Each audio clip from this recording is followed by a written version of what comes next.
खैर मकदम है आप सभी का ATV उर्दू के इस prime time debate show big bulletin में आपके साथ मैं हूं समीर अब्बास। क्या ट्रिपल तलाक को गैर कानूनी बताने वाले सुप्रीम कोर्ट के तारीखी फैसले के बाद अब मोदी सरकार देश में यूनिफॉर्म सिविल कोड लागू कराने की ओर कदम बढ़ाने जा रही है? कानून मंत्री रविशंकर प्रसाद का कहना है कि यूसीसी बीजेपी के मैनिफेस्टो का हिस्सा है, इसमें छिपाने की कोई बात नहीं। लॉ कमीशन से विचार मांगे गए, हजारों लोगों ने पक्ष में और विरोध में अपनी राय दी है। लॉ कमीशन की रिपोर्ट आते ही आगे का रास्ता अख्तियार किया जाएगा। खबर है कि सरकार यूनिफॉर्म सिविल कोड पर बहस के लिए ऑल पार्टी मीटिंग भी बुला सकती है। ट्रिपल तलाक पर सुप्रीम कोर्ट के फैसले का इंतजार कर रहा लॉ कमीशन इस सिलसिले में जल्द अपनी सिफारिशें सरकार को भेजने वाला है, जिसके बाद यह मीटिंग बुलाई जा सकती है। सरकार कह रही है कि एक देश एक कानून की कोशिश के पीछे उसका मकसद सोशल इनजस्टिस को खत्म कर देश में जेंडर इक्वालिटी लाना है। कांग्रेस का कहना है कि इसके जरिए सरकार समाज में नफरत फैलाने का काम कर रही है। बड़ा सवाल यह है कि क्या ट्रिपल तलाक पर फैसले ने एक देश एक कानून का रास्ता साफ कर दिया है? इसी पर करेंगे बात अपने तमाम खास मेहमानों से, लेकिन सबसे पहले यह रिपोर्ट। 3 तलाक खत्म होने के बाद क्या रहेगा सियासी दांवपेच? क्या अब मुस्लिम पर्सनल लॉ बोर्ड दूरअंदेशी से लेगा काम? क्या 3 तलाक के बाद एक मुल्क एक कानून पर होगी सियासत? क्या 3 तलाक पर फैसले ने यकसा सिविल कोड का रास्ता कर दिया है साफ? सुप्रीम कोर्ट के फैसले के बाद 3 तलाक के मौजू पर बयानबाजी तेज हो गई है। पर्सनल लॉ बोर्ड के मुताबिक सुप्रीम कोर्ट का फैसला मुतजाद है। उलमा मशाइख बोर्ड के मुताबिक मनमाना कानून मुसल्लत करने की कोशिश है। कोई कहता है कि खवातीन को इंसाफ दिलाने के लिए अहम पेशरफ्त है, तो किसी का मानना है कि पर्सनल लॉ बोर्ड की सुस्त रफ्तारी और गैर जिम्मेदारी इसकी वजह है। वहीं मरकजी हुकूमत इसे बड़ी कामयाबी तस्वुर कर रही है। इस फैसले को इंतखाबात से जोड़कर देखा जा रहा है। वहीं आईन मुस्लिम पर्सनल लॉ के सामने खड़ा है। जदीद फिक्र की खवातीन सामने लाई जा रही हैं, जो कि शरीयत और मौलवियों से आजादी मांग रही हैं। सवालों का गोया अंबार सा खड़ा किया जा रहा है और जाहिर सी बात है, वजह एक है कि इससे सियासी फायदा उठाया जा सके। Uniform civil code argument and now with the majority judgment saying that the personal laws they cannot be challenged under fundamental rights, so this is very clear now. 3 तलाक के बाद एक मुल्क एक कानून की बात कहने वाली बीजेपी भी खूब जानती है कि 3 तलाक और यकसा सिविल कोड 2 अलग अलग मामले हैं। समाजी मुशाहिदीन का भी यही मानना है कि यकसा सिविल कोड इस मुल्क में नाफिज हो ही नहीं सकता, क्योंकि ये मुल्क कसीरुल नस्ल है, कसीरुल तहजीब है और कसीरुल मजाहिब है, और सबकी अपनी अपनी तहजीब है, अपनी अपनी सकाफतें हैं, अपने अपने रस्म रिवाज हैं। फिर भला ये मुमकिन कैसे है?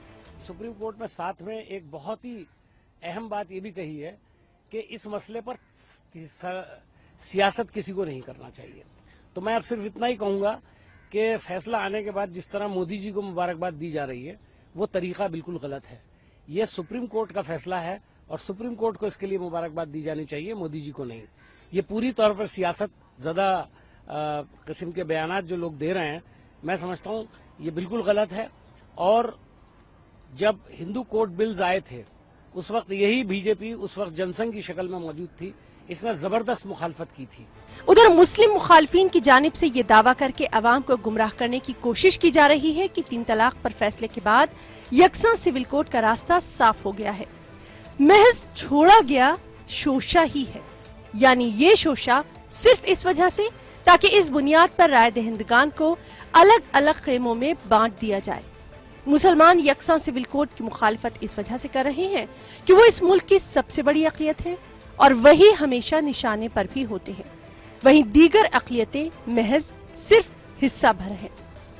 Bureau report, ETV news. तो क्या ट्रिपल तलाक पर फैसले ने एक देश एक कानून का रास्ता साफ कर दिया है? यह हमारा आज का सवाल। तमाम खास मेहमान हमारे साथ जुड़ चुके हैं। हमारे साथ सुदेश वर्मा साहब मौजूद हैं, नेशनल स्पोक्स पर्सन है भारतीय जनता पार्टी के। फराह फैज हमारे साथ मौजूद हैं, मुस्लिम महिला संघ को रिप्रेजेंट करती हैं, ट्रिपल तलाक के मामले में सुप्रीम कोर्ट में पिटिशनर थी, लॉयर हैं। इसके अलावा रिजवान अहमद साहब, मुस्लिम स्कॉलर, वो हमारे साथ इस बहस का हिस्सा हैं। मुफ्ती नदीमुद्दीन साहब हमारे साथ स्टूडियो में मौजूद हैं, जो कि ऑल इंडिया उलेमा काउंसिल के प्रेसिडेंट हैं। मोहम्मद अली खान साहब, national spokes person Congress party के, बस थोड़ी देर में आपको स्क्रीन पर वो भी नजर आएंगे।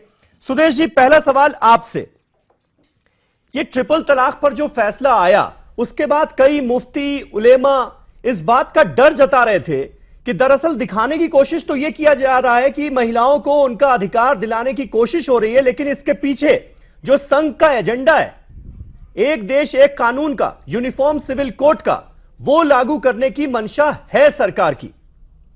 तो आपको लगता है अब जिस तरह से डेवलपमेंट हम देख रहे हैं, यह डर पुख्ता हो गया उन लोगों का?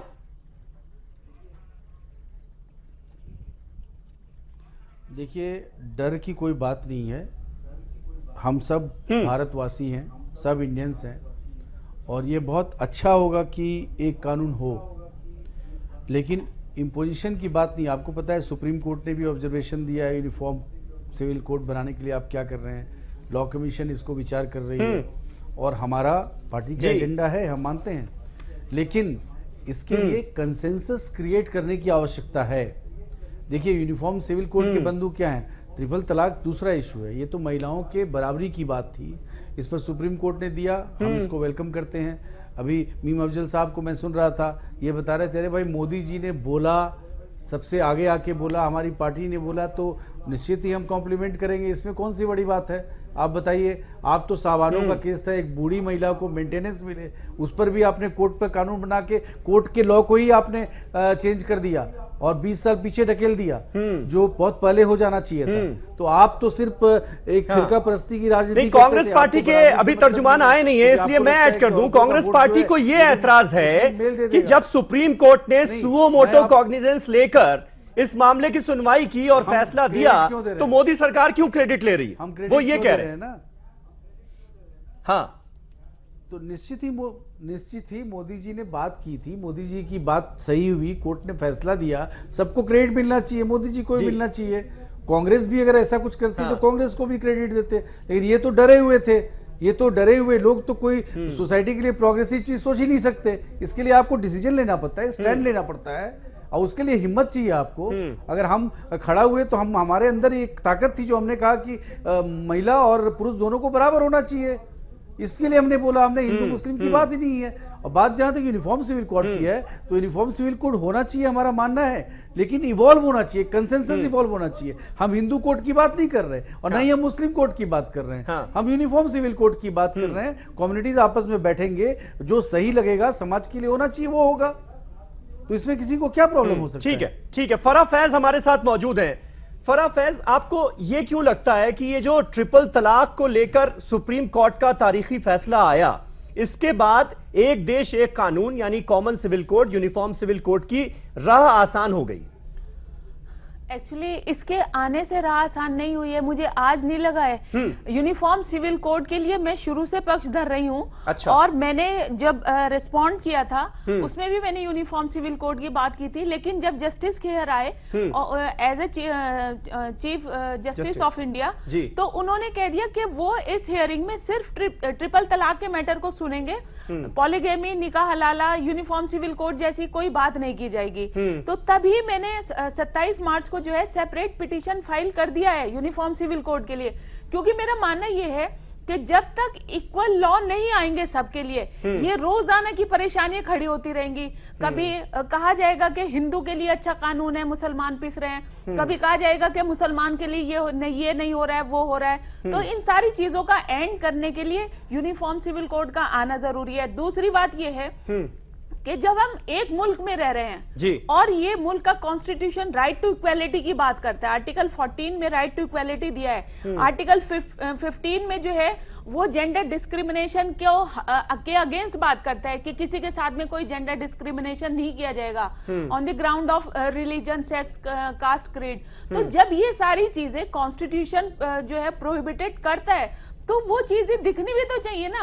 वो चीजें तभी दिखाई देंगी जब एक जैसे लॉज के एक अम्ब्रेला के नीचे सब लोग आएंगे, और इसमें कोई हर्ज भी नहीं है। अगर कोई आदमी ये कहता है कि मुसलमान इसको अपोज करते हैं, तो उनकी जानकारी के लिए मैं बता दूं कि सबसे पहले जो मदीना चार्टर इंट्रोड्यूस किया था हमारे हुजूर पाक ने, उस मदीना चार्टर के प्रोविजंस में बिल्कुल क्लियरली ये लिखा हुआ है कि हर एक को रिलीजन का फ्रीडम है, ज्यूज हैं जो और मदीना की दूसरी उस वक्त की उम्मत थी, वो अपने अपने जो है जो उनका रिलीजन था उसको वो फॉलो कर सकते थे। लेकिन नेशन सबका एक रहेगा, नेशन के रूल्स रेगुलेशन सबके एक जैसे होंगे, किसी के लिए अलग अलग रूल्स रेगुलेशन या लॉज नहीं बनेंगे। तो जब हमारे हुजूर पाक ने आज से 1400 साढ़े 1400 साल पहले ये चीज इंट्रोड्यूस कर दी थी, तो आज हमें क्यों परेशानी है? ठीक है, मुफ्ती नदीमुद्दीन साहब इस बात का जवाब दीजिए। जब जैसा कि फराह जी कह रही हैं कि 1400 साल पहले हुजूर पाक ने फरमाया था कि सबके लिए एक कानून होना चाहिए, आज अगर सरकार उस दिशा में पहल कर रही है, उसका रास्ता साफ हो रहा है, तो दिक्कत क्या है? देखिए, इस मुल्क के अंदर कॉमन सिविल कोड मुमकिन ही नहीं है। 6000 जाते हैं और हर 100 किलोमीटर पर आपकी जबानें बदल जाती हैं। मैं कह रहा हूं कि एक देश में एक अगर कानून है तो आप एजुकेशन में सबको रिजर्वेशन क्यों नहीं दे रहे हैं? नौकरी में रिजर्वेशन नहीं क्यों नहीं दे रहे हैं? सियासी मैदान में मुसलमानों को बराबर की भागीदारी क्यों नहीं बना रहे हैं? जो लोग कॉमन सिविल कोड की बात कर रहे हैं वो सिर्फ मुसलमानों को टारगेट रख के बात कर रहे हैं। अभी सुनिए टारगेट किया नहीं, देखिए सुनिए, मैं बता रहा हूं ना मैं बता रहा हूं आपको। अभी ट्रिपल तलाक का जो इश्यू है वो आर्टिकल 14 के हवाले से जजमेंट आया। आप 24 आर्टिकल हमारा क्या कह रहा कि हर धर्म को बराबर का हक है, अपने अपने मजहब के एतबार से उसको जो है फॉलो करने का अधिकार है। अभी ट्रिपल तलाक पे 2 जजों ने क्या कहा कि आप जब कानून बनाएं तो आप शरीयत का पासदारी करें और मुस्लिम पर्सनल बोर्ड से मिलकर के आप कानून बनाएं। तो मैं ये कह रहा हूं कि ये सिर्फ ये वाली बात नहीं है कि मुस्लिम पर्सनल लॉ बोर्ड से मिलकर कानून बनाया जाएगा। सुनिए, पहले आपकी बीच बात में मैं नहीं टोका, आप मत टोकिए, आपको बोलने की आजादी मुझे। देखिए, शरीयत को 3 तलाक को शरीयत का पार्ट किसने माना? खेर ने माना और नजीर ने माना। 3 जजों ने उसकी मुखालिफत किया। नहीं, लेकिन मेजॉरिटी से जो फैसला आया वही तो असल फैसला है ना, वही तो माना जाएगा। देखिए, हम फैसले के खिलाफ या पक्ष विपक्ष में नहीं बोल रहे। मैं कह रहा हूं कि ट्रिपल तलाक पर बैन है। अब तलाक देने वालों पर क्या सजा है सुप्रीम कोर्ट तो तय नहीं किया। अब वो कानून आएगा, कानून क्या बनेगा? डोमेस्टिक वायलेंस पहले से है, निर्भया एक्ट पहले से, रेपिस्टों को सजा पहले से, बाल विवाह का कानून पहले से। वो कानून बनने से क्या होगा? ये देखिए, समाजी मुद्दा है, इसको समाजी मुद्दा रहने दीजिए। अवेयरनेस की जरूरत है। अगर आप कॉमन सिविल कोड देश में, मैं तो चैलेंज करता हूं कि ला ही नहीं सकते। इससे पहले रविशंकर प्रसाद ने कहा, क्या कहा कि हमारा कोई अभी विचार नहीं है। लाम कमीशन ने कहा, क्या कहा कि हम कॉमन सिविल कोड बनाने नहीं जा रहे। देखिए, बीजेपी लॉ कमीशन तो राय ले रही है ना, सबसे विरोध में पक्ष में सब में लोग अपनी राय दे रहे हैं। हजारों की संख्या में राय मिली है, ये कहा है लॉ मिनिस्टर ने। मैं कह रहा हूं और वो कह रहे हैं कि हम इसको कुछ छुपा नहीं रहे, ये तो हमारा एजेंडा है, हमारे मैनिफेस्टो का हिस्सा। नहीं, आप मुझे बोलने दीजिए। पहले आप एजुकेशन में तो सबको बराबर का दर्जा दीजिए, रोजगार में सबको बराबर का दर्जा दीजिए, धर्म जात मिटा दीजिए। आप ये मिटा नहीं सकते हैं और हंगामा खड़ा कर रहे हैं कि कॉमन सिविल कोड लाएंगे। इस मुल्क में कॉमन सिविल कोड मुमकिन नहीं है और नहीं होगा। ठीक है, मुमकिन नहीं। मोहम्मद अली खान साहब भी हमारे साथ जुड़ चुके हैं, कांग्रेस पार्टी के स्पोक्स पर्सन। खान साहब, आपसे जानना चाहूंगा, सरकार कह रही है कि हम सोशल इंजस्टिस जो है उसको खत्म करना चाहते हैं, हम जेंडर इक्वालिटी की बात कर रहे हैं। आपको, आपकी पार्टी को ऐसा क्यों लग रहा है कि कॉमन सिविल कोड के पीछे सरकार की मंशा इस देश में नफरत फैलाने की? देखिए अब्बास साहब, आप देख रहे हैं, आपके सामने भी सारा एविडेंस मौजूद है। पिछले 3 साल में ये अगर कोई हरकत करते हैं उसके पीछे एक ही उद्देश्य होता है, वोट लेना। इन लोगों का हर कदम जो उठा है वो सिर्फ राजनीतिक नजरिए से उठा है। और देखिए, मैं ये कहूंगा, जो सुप्रीम कोर्ट ने ट्रिपल तलाक पे फैसला दिया, बहुत ही अच्छा फैसला दिया और कांग्रेस ने इमीडिएटली 1 घंटे के अंदर अंदर उसका समर्थन किया। और जिस बारीकी में वो 2 जजेस गए, जो 3 जजेस गए हैं, जो कुरान और हदीस से उन्होंने कोट किया है, तो मैं तो सचमुच इतना सीखने को मिला। मैं मौलवी साहब से भी बोलूंगा कि उन्होंने ऐसी कोई हटके बात नहीं कही। उन्होंने तलाक बिदा को एक तरफ रखा और कहा अभी भी आपके पास 2 जरिए हैं, तलाक हसन और तलाक एहसान, उससे उस पर कोई रोक नहीं है। तो मुझे लगता है उन्होंने एक pure form of Islam interpret किया। किसी को कोई एतराज था भी नहीं। यूनिफॉर्म सिविल कोड, असल तो मसला ट्रिपल तलाक इन 1 सिटिंग का था, जिसे बैन कर दिया गया। लेकिन इस फैसले से पहले आपकी पार्टी ने कभी यह नहीं कहा कि ट्रिपल तलाक इन 1 सिटिंग बैन होना चाहिए। बीजेपी ने कहा, इसलिए आज उसको उसका माइलेज मिल रहा है, क्रेडिट मिल रहा है, तो आपको दिक्कत हो रही है।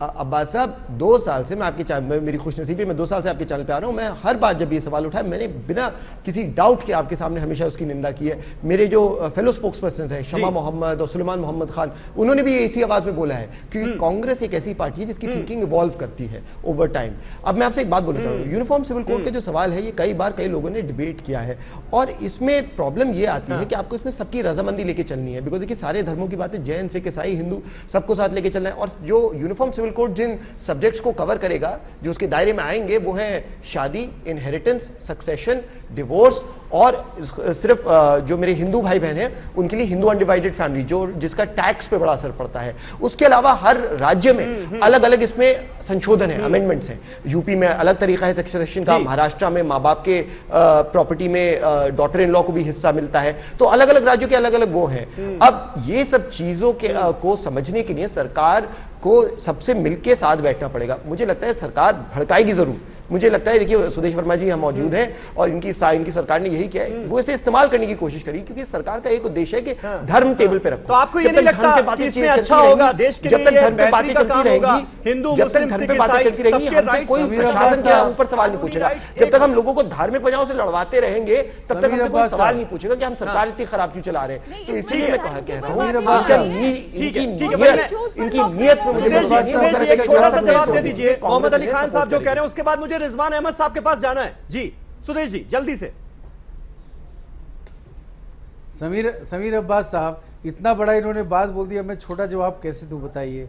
कांग्रेस इतनी अच्छी पार्टी है, अगर 1986 में साहबानो केस को अपटर्न नहीं किया होता तो कुछ कदम भारत बहुत पहले आगे बढ़ गया होता। अरे बात की बड़ा डेंजरस मुसलमानों को वोट बैंक की तरह हाईजैक होते हैं। अरे भाई मेरे वृंदावन में रहने वाली विधवाओं की बात करो। बोला है आज सबसे पहले उसके खिलाफ बोला था, हिंदू कोड बिल के खिलाफ उन्होंने बोला था कि हम हटी चलने दो। तो आप लोगों का इतिहास में जो रोक किरदार रहा है अमेंडमेंट रोकने का, मैं नहीं, मैं ज्यादा उसकी तरफ गौर नहीं करूंगा क्योंकि आप खुद शर्मिंदा हो जाएंगे अगर आपने ज्यादा गौर किया। सरिया नहीं चाहिए, लेकिन आपको पर्सनल लॉ में सरिया चाहिए। क्यों भाई, क्यों चाहिए पर्सनल लॉ में सरिया? अरे हिंदुओं में बदलाव नहीं हुआ, चाइल्ड मैरिज के खिलाफ। देखिए आपकी, देखिए ये इसमें कानूनी जानकारी जरूरी है। मुझे लगता है आपकी थोड़ी कानूनी जानकारी यहाँ पे कमजोर है सुदेश जी।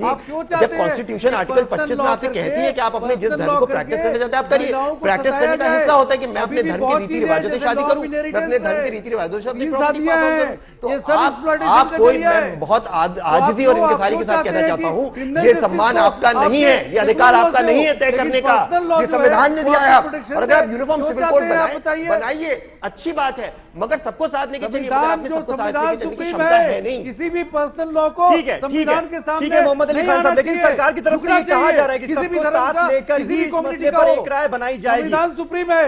रिजवान अहमद साहब, आपको क्या लगता है कि दिक्कत क्या है? अगर कॉमन सिविल कोड की बात होती है, एक देश एक कानून की बात होती है, तो दूसरी तरफ से यह कहा जाता है कि भाई हमें हमारा मजहब मानने का अपने हिसाब से अधिकार दिया है इसी कॉन्स्टिट्यूशन ने, वो इससे जाता रहेगा। क्या वाकई ऐसा है? इसका डर है, इसका खतरा है?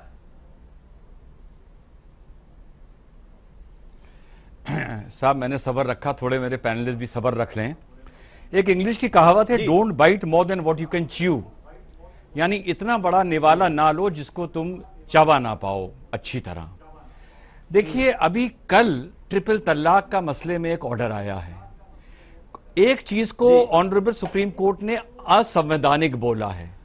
जब भी एक चीज को असंवैधानिक बोला जाता है उसके बैकड्रॉप में एक कानून बनाया जाता है ऑनरेबल सुप्रीम कोर्ट के ऑब्जर्वेशन के लाइट में उससे अथॉरिटी लेते हुए।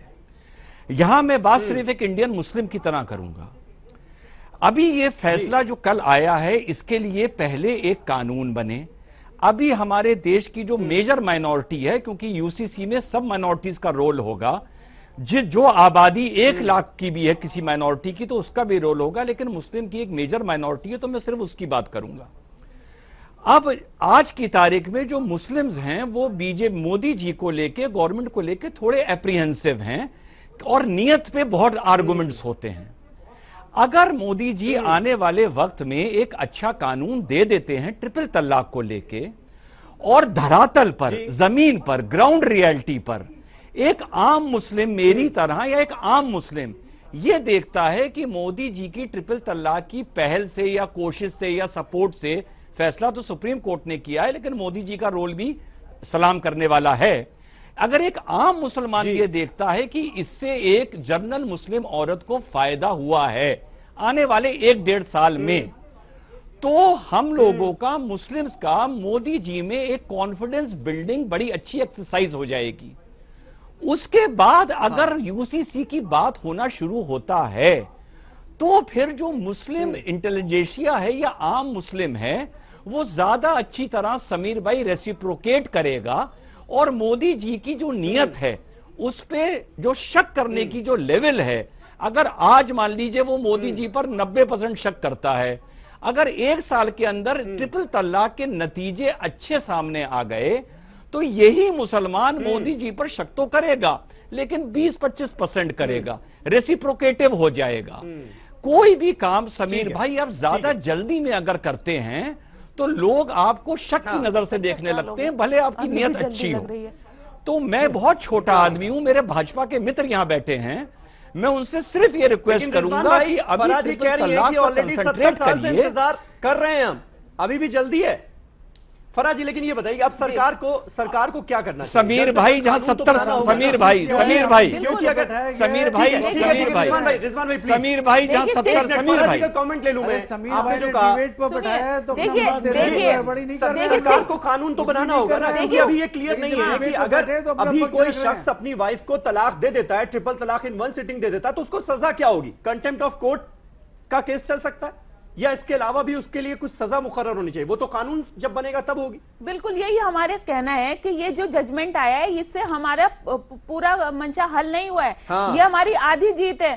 पूरी जीत तब होगी जब इसमें एक कानून बना दिया जाएगा। केंद्र सरकार ने जिस ईमानदारी के साथ में एफिडेविट फाइल किया है, जो अभी बात हो रही थी कि मोदी जी को क्रेडिट जाता है, मोदी जी को क्रेडिट इसलिए जाता है कि उन्होंने पूरी ईमानदारी से एफिडेविट फाइल किया है, औरतों के फेवर में एफिडेविट फाइल किया है। उन्होंने कांग्रेस की तरह झूठा एफिडेविट फाइल नहीं किया है। जैसे कांग्रेस ने विश्वलोचन मदान के टाइम में जब ये दारुल कज़ा को बैन करने की बात हुई थी तो उन्होंने झूठा एफिडेविट फाइल किया था कि ये दारुल कज़ा नहीं है, ये पैरेलल जुडिशरी नहीं है, ये आर्बिट्रेरी सेंटर्स चल रहे हैं। जबकि अगर आप दारुल कज़ा की जो पूरी प्रोसीडिंग है उसको उठा करके देखिए, उसमें क्लियरली लिखा हुआ है कोर्ट, और वो उसी तरह से उसमें मुकदमा फाइल होता है। तो ये क्रेडिट इसलिए जाता है और ये पूरी जीत तब होगी जब इस पे कानून बन जाएगा। मुफ्ती साहब ब्रेक लेना है जल्दी से 10 सेकंड में जी। नहीं, आज मोदी जी को मुस्लिम महिलाओं के प्रति चिंतित हैं। हाँ। मैं कहता हूं गुजरात में बिल्किस के साथ हुआ क्या करे, जकिया जाफरी को इंसाफ क्यों नहीं मिला, नजीब की मां को इंसाफ क्यों नहीं मिला,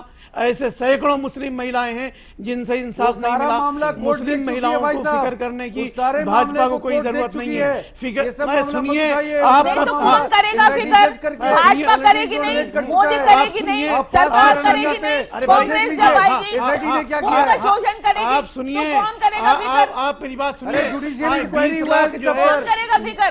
जब भी मुसलमान औरतों की बात होती है सब लोग जो है उठा करके मथुरा वृंदावन की जो है उन औरतों का ले आते हैं कि पहले आप जाकर के उनके लिए काम करिए। अरे आपको तो खुद कहना चाहिए कि हमारी औरतों के साथ में ज्यादती हो रही है, इनके लिए कानून आना चाहिए। ठीक है मुफ्ती साहब मैं आऊंगा आपके पास, दोबारा आ जाऊंगा।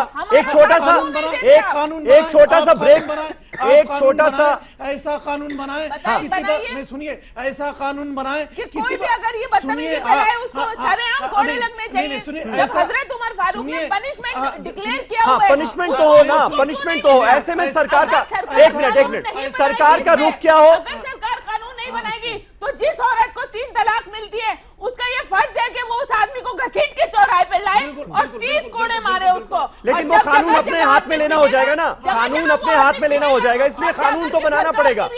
इस पर सुरेश जी की राय मैं जानना चाहूंगा। एक छोटा सा ब्रेक लेते हैं, फौरन होते हैं हाजिर। सुरेश जी की राय बहुत जरूरी है कि सरकार कब कानून बना रही है इस पर, अब इस सुप्रीम कोर्ट के फैसले के बाद। एक छोटा सा ब्रेक, फौरन हो रहे हैं हाजिर और यूसीसी पर चर्चा, बहस जारी।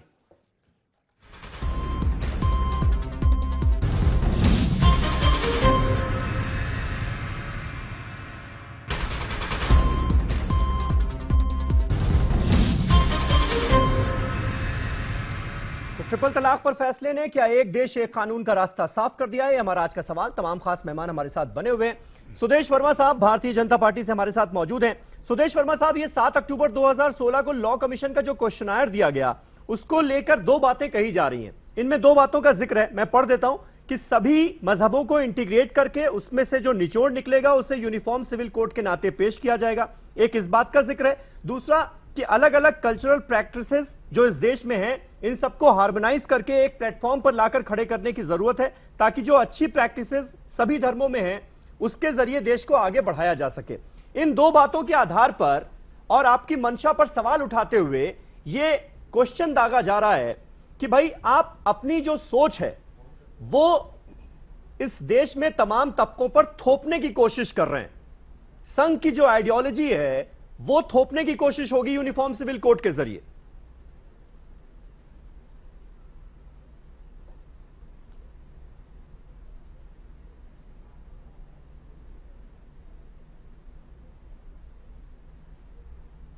सुदेश जी, इसमें एक बात मैं लगता है सुदेश जी से हमारा कांटेक्ट नहीं हो पा रहा है। फराह जी, क्या वाकई ऐसी संभावना, ऐसी पॉसिबिलिटी है? देखिए, संघ का इसमें कोई इन्वॉल्वमेंट है ही नहीं। ये जो बात हम करते हैं, ये बात हम करते हैं यूनिफॉर्म सिविल कोड। लेकिन मजहबी मसलों में दखल नहीं, वही मैं बता रही हूँ। ये यूनिफॉर्म सिविल कोड की बात हो रही है, ये यूनिफॉर्म रिलीजन कोड की बात नहीं हो रही है।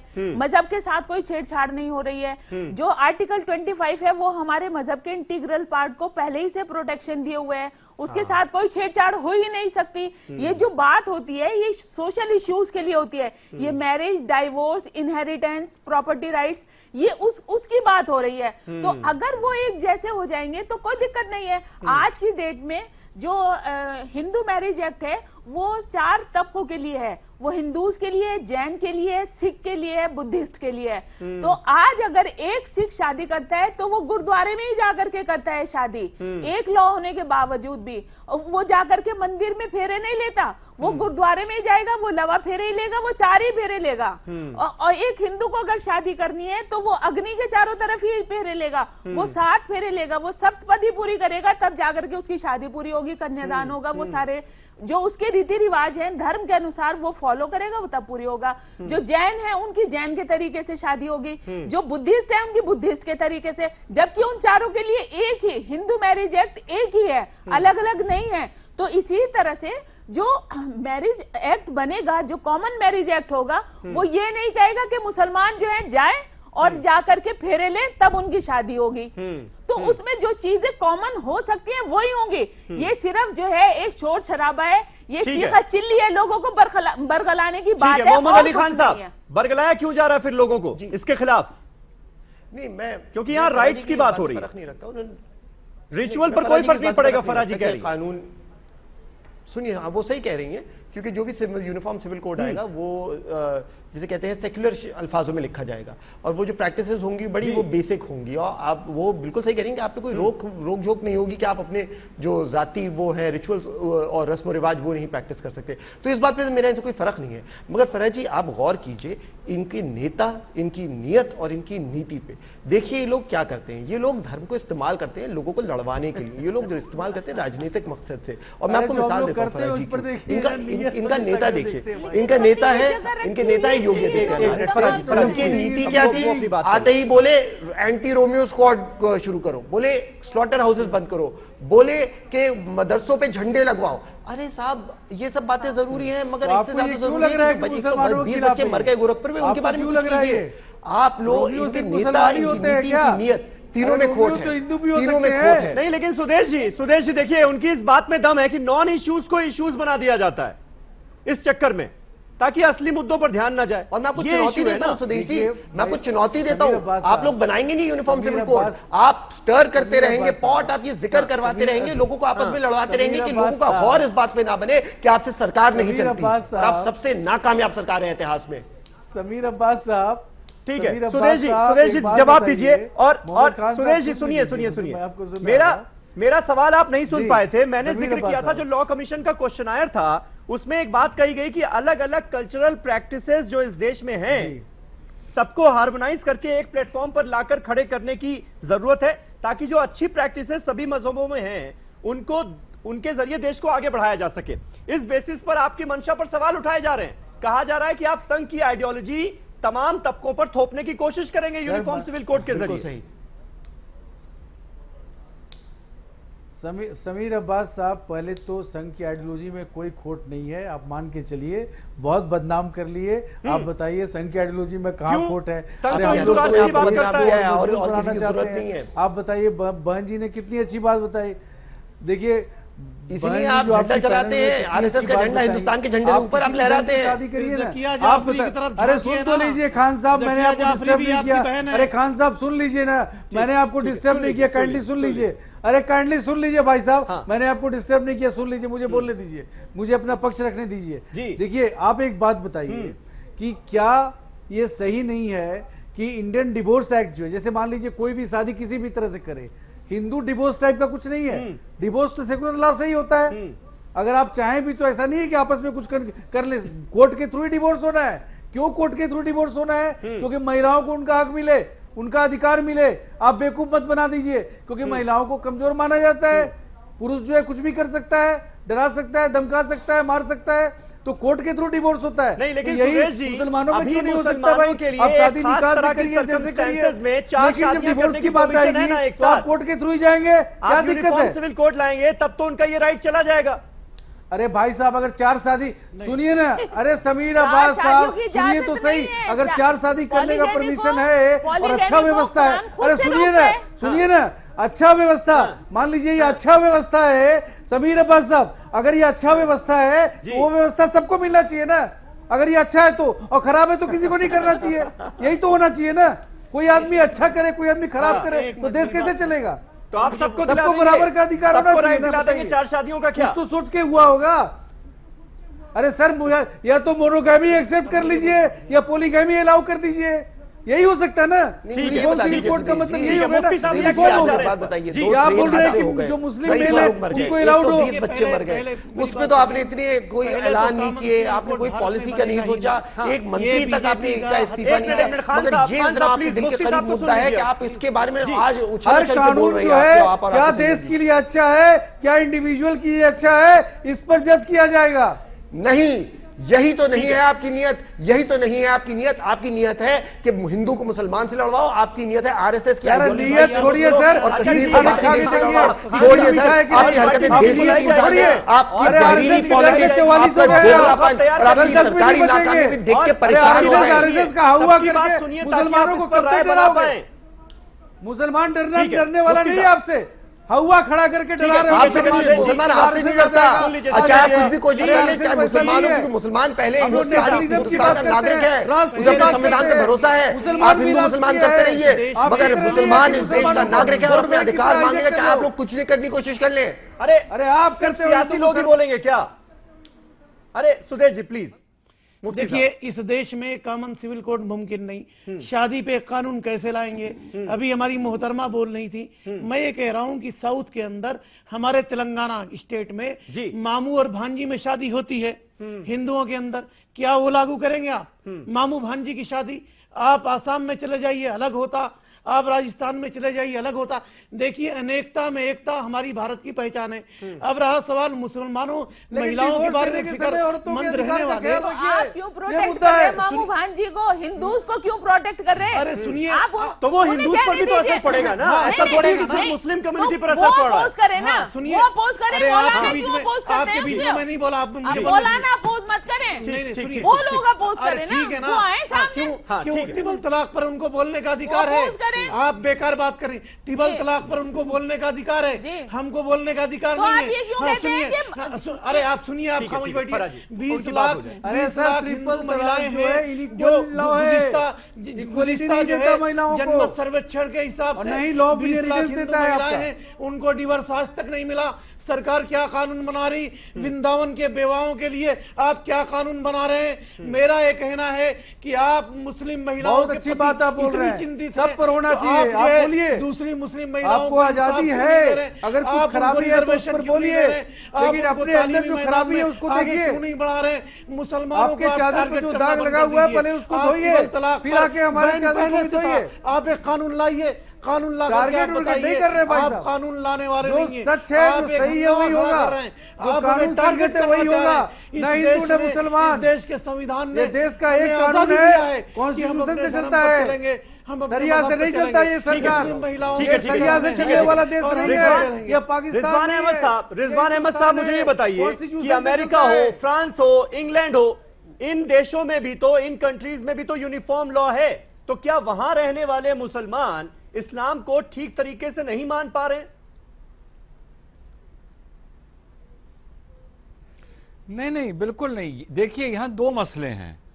यूनिफॉर्म सिविल अब्बास भाई, यूनिफॉर्म सिविल कोड इंप्लीमेंट ना होने के लिए मैं खुदा का आपको वास्ता दूं और पैनलिस्ट को वास्ता दूं कि मुसलमान के सर पे इसका गढ़ा ना फोड़ा जाए ना, ये गलत होगा ना ना ना ना ना।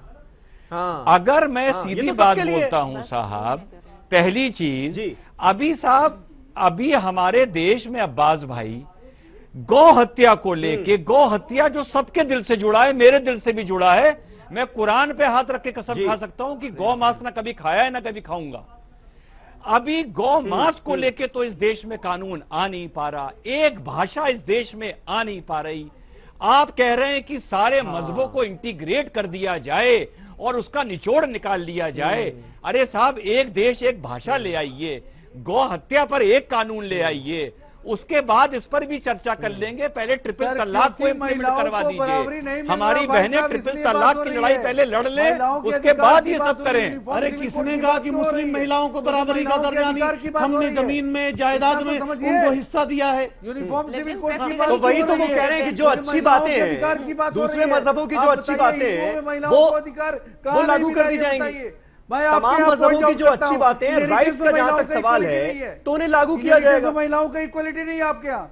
नहीं सुदेश वर्मा जी, लेकिन आप ये बताइए ना कि आपकी तैयारी क्या है। एक मिनट सुदेश वर्मा जी, आपकी तैयारी क्या है? क्या सिर्फ यूनिफॉर्म सिविल कोड को लेकर बयानबाजियां ही हो रही हैं या आपने कुछ तैयारी भी की है, कुछ ड्राफ्ट वगैरह बना है इसका? कुछ तैयारी नहीं की है सर, ये तो लॉ कमीशन। अरे पहले ट्रिपल तलाक का ड्राफ्ट बना ले साहब, यूसीसी का बाद में बनाएंगे। मांग रही है, लॉ कमीशन को लेने दीजिए। देखिए भाई साहब आप अपना ओपिनियन रख लीजिए हमारे पार्टी के बारे में, सरकार के बारे में मैं बोलूं ज्यादा अच्छा रहेगा। आप ये बताइए कि यूनिफॉर्म सिविल कोड की बात क्यों होती है इस देश में? क्योंकि महिलाओं के अधिकार की बात होती है, बराबरी की बात होती है, जो लॉ ऑफ इनहेरिटेंस में हो सकता है, वो हो सकता है कि ट्रीटमेंट वुमेन के प्रति कैसे, इसके लिए हो रहा है। लेकिन शादी कैसे आप करते हैं? जैसा महिला पास करिए, शादी आप जैसे करिए पार्लियामेंट में, जब आप डिवोर्स दे रहे हैं उस महिला को उसका पूरा अधिकार मिल रहा है क्या? महिलाओं का बिल भाई साहब सब होगा ना भाई साहब, आहिस्ता आहिस्ता होगा ना। आप समर्थन देंगे तो हो जाएगा। आप बोलिए कांग्रेस को समर्थन देगा तो हो जाएगा। आप समर्थन करिए ना, अच्छी बातें हैं तो। गलत हम बोलते हैं तो हमको कंडेम कर दीजिए। आप करिए, आप गलत बात हमें ही बताइए ना, गलत जो गलत है, लेकिन लीगली गलत नहीं हो सकता। देखिए प्रैक्टिस भाई साहब प्रैक्टिस गलत हो सकता है, लेकिन लॉ में गलत नहीं हो सकते। आप किसे लॉ को तो राइट देना पड़ेगा, प्रैक्टिस आप न करें। आप और मैं दोनों जानते हैं आप किस उद्देश्य से बताइएगा। आप बात कीजिए उन बच्चों की गोरखपुर में, आप बात कीजिए उन लोगों की एक मिनट, एक एक करके बोले प्लीज, उसके लिए आप कुछ नहीं बोलेंगे। आप सभी से एक एक करके बोलिए। बिल्कुल सही बोल रहे हैं, सही बोल रहे हैं। आपकी भागीदारी बनाइए, पता चलेगा। अरे दो विभिन्न इश्यूज है भाई साहब, और हमें कोई रिजर्वेशन नहीं चाहिए। बात करना बंद करें। आप बोलिए, आप अपनी बात करेंगे, हमें नहीं चाहिए रिजर्वेशन, हमें नहीं चाहिए इनकी भीख, अपनी बात हमें बोलिए। किसी की भीख नहीं चाहिए। हाँ। रिजर्वेशन की बात जो है एजुकेशन में क्यों है? सबको इक्वल राइट्स हैं, हम इक्वलिटी की बात करते हैं। हाँ, तो फिर क्यों मांगे रिजर्वेशन? हम कमजोर हैं क्या किसी से? हमें सलाहियत होगी, हम सुदेश पढ़ेंगे। जी ये बताइए कि सुप्रीम कोर्ट ने तारीखी फैसला दे दिया, अब तो जिम्मेदारी आपकी है ना। ट्रिपल तलाक के खिलाफ कानून कब तक बना देंगे आप? एग्जैक्टली सीधा सवाल, सीधा जवाब चाहिए। ये पूछिए आप इनसे। सर समीर अब्बास साहब, आपने बहुत गंभीर प्रश्न पूछा है, काइंडली मुझे सुन लीजिएगा। हमारी भी विडंबना है, मैं कोशिश करूंगा सवाल का जवाब देने का, मैं भाग नहीं रहा हूं।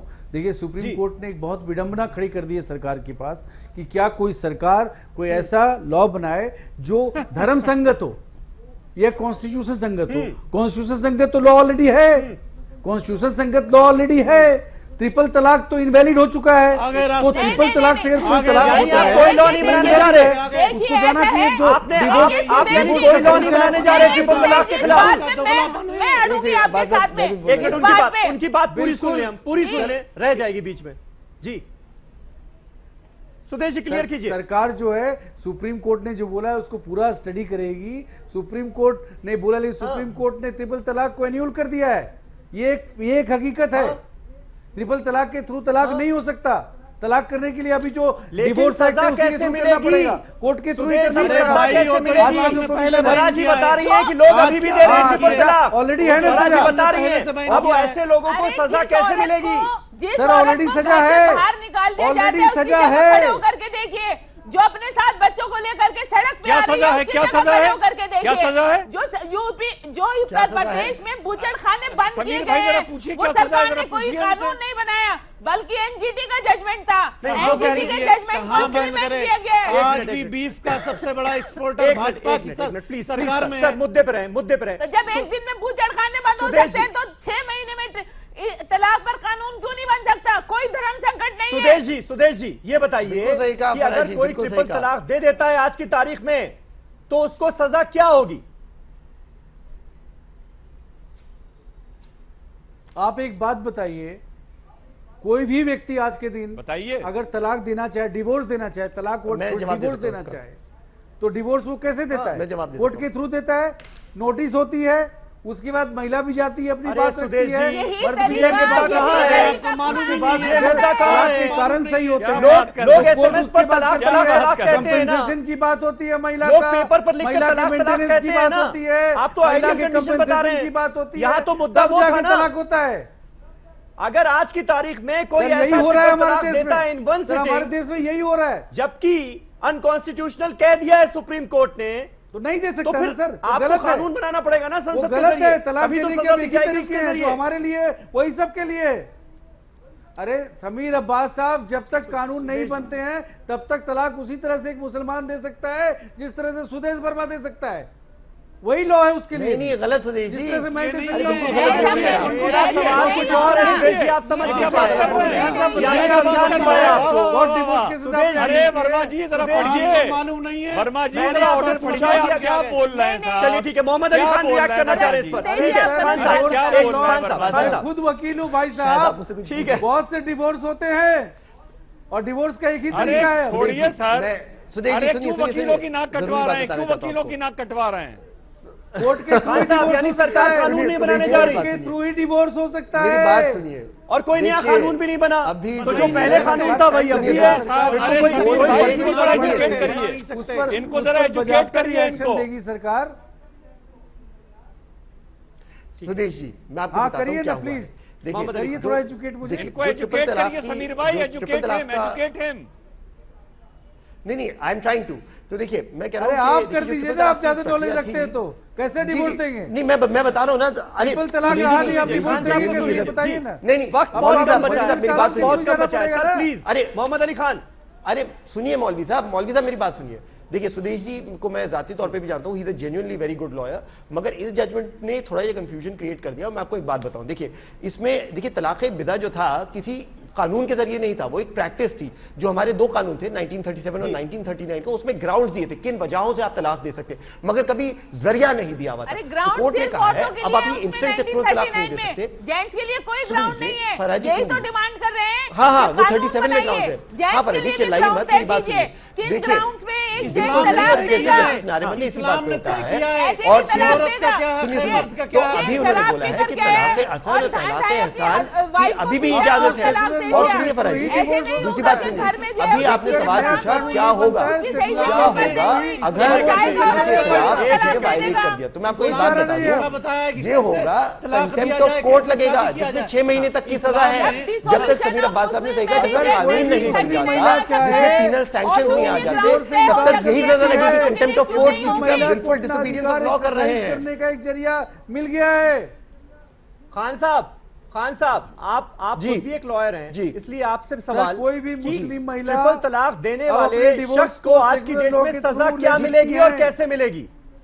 क्योंकि कानून तो बनने नहीं वाला संसद के जरिए। देखिए जी मौलवी साहब, देखिए मौलवी साहब, जब कोई जी मैं बताता हूं आपको। देखिए क्या होता है, जब कोई जजमेंट प्रोनाउंस होता है, जब कोई फैसला सुनाती है सरकार, कई बार ऐसा होता है कि उस पर्टिकुलर फैसले में कुछ शर्तें दी गई हैं, मगर अगर आप उन शर्तों का उल्लंघन करते हैं तो शायद आईपीसी में कोई ऐसा प्रावधान नहीं है जो उस पर्टिकुलर वायलेशन को अफेक्ट करे। इस केस में कंटेम्प्ट ऑफ कोर्ट का कानून अप्लाई किया जाता है, यानी कि आपने जानबूझ के विलफुली डिसोबे किया है कोर्ट का दिया हुआ आदेश, उसकी 6 महीने की सजा है। और सुरेश जी भी जानते हैं ये बात, इसीलिए मैं कह रहा हूं कानून बनाना जरूरी है। कानून बनाना इसलिए जरूरी है क्योंकि कानून ऑफेंस डिस्क्राइब करेगा और कानून बनाने से बच क्यों रहे सुदेश जी? आपकी पार्टी तो सीना ठोक कर खड़ी थी ट्रिपल तलाक पीड़ित महिलाओं के साथ, अब कानून बनाने से बच क्यों रहे आप? समीर अब्बास साहब बिल्कुल नहीं बच रहे हैं, बिल्कुल नहीं बच रहे हैं जी। समीर अब्बास साहब बिल्कुल नहीं बच रहे हैं। लेकिन क्या इस देश में सरकार रिलीजियस कानून बनाए जो दूसरे धर्म के लिए डिफरेंट हो? ये बहुत बड़ा मुद्दा है।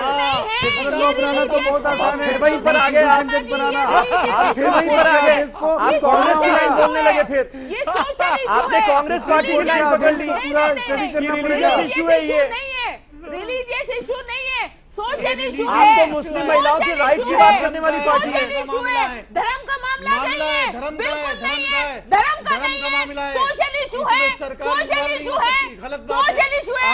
कुरान पाक में सारे एस्पेक्ट कवर होते हैं, चाहे वो सोशल है, पॉलिटिकल है, इकोनॉमिकल है, सारे इश्यूज कवर होते हैं। और ये सोशल इशू है। नहीं, सरकार को अख्तियार नहीं है, सरकार नहीं बना सकती। ये रिलीजन लॉ है डिवोर्स के ऊपर, दीन का पार्ट नहीं है, जो एग्जिस्टिंग लॉ है डिवोर्स के ऊपर नहीं है, उसी लॉ को मानना नहीं बना। सरकार कानून बना सकती है, बिल्कुल नहीं, दीन का पार्ट नहीं है, सोशल इशू है और इसमें कानून बन तलाक देना और शादी करना ये इस्लाम का पार्ट है। में कानून पहले से है, 30 करोड़ का प्रोविजन हजरत उमर ने दिया हुआ है। बिल्कुल, हर औरत उस आदमी को खींच के चौराहे पे 30 कोड़े मारेगी। ये तो कानून अपने हाथ में लेना हो जाएगा ना, ये कानून अपने हाथ में लेना हो जाएगा। बनाए ना सरकार, आप बतौर लॉयर ये सलाह कैसे दे सकते हैं? जब कानून नहीं है तो क्या करेगा आदमी? उस औरत की जगह खड़े होकर के देखिए ना। रिजवान साहब, रिजवान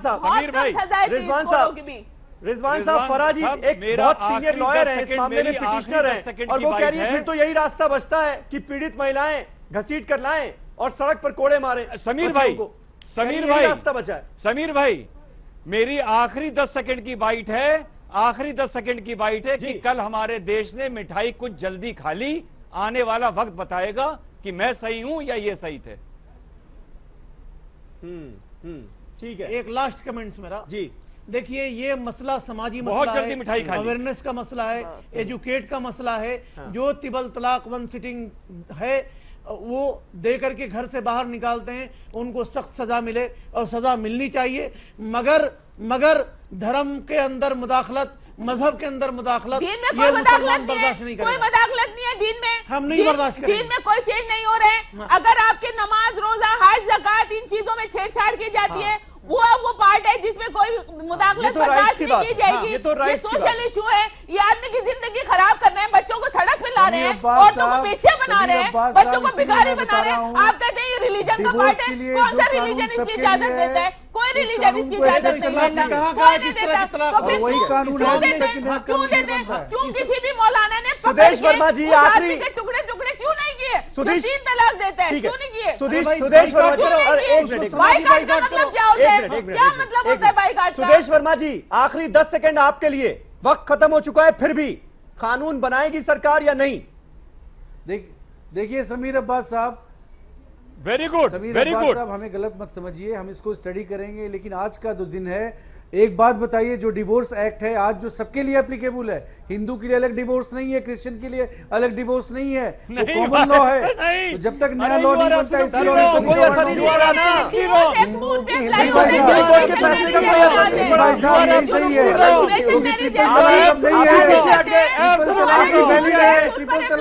जस्टिस ऑफ इंडिया की राय को दरकिनार कर रहे हैं कि 6 महीने में कानून बनाए सरकार। ये बनाएंगे नहीं। मुस्लिम डिवोर्स एक्ट चाहिए, क्लियर कट मुस्लिम डिवोर्स एक्ट चाहिए, बिल्कुल। तो उसी के कोडिफिकेशन की बात हम होती है कोर्ट में। चलिए, कोई सीधा जवाब अभी लग नहीं रहा सरकार के पास है। सरकार की तरफ से एक बार भी ये नहीं कहा गया कि इतना वक्त लगेगा, कानून बना लिया जाएगा, ऐसी बात नहीं की जा रही है। जो पुराने कानून है उनका ही हवाला दिया जा रहा है, उनकी ही दलील दी जा रही है। तो कहीं ना कहीं सरकार की मंशा तो साफ होती है कि ऐसा कोई कानून नहीं बनाने जा रही सरकार। और मुझे लगता है कि इससे सबसे ज्यादा फराह फैज और इनके जैसे तमाम लोग जिन्होंने ये लड़ाई लड़ी वो सबसे ज्यादा नाराज होंगे, दुखी होंगे। बहुत बहुत शुक्रिया आप सभी का हमारे साथ इस डिबेट में पार्टिसिपेट करने के लिए। कल एक नए टॉपिक पर नई डिबेट के साथ हाजिर होऊंगा। तब तक के लिए आप तमाम खबरों के लिए देखते रहिए ETV उर्दू।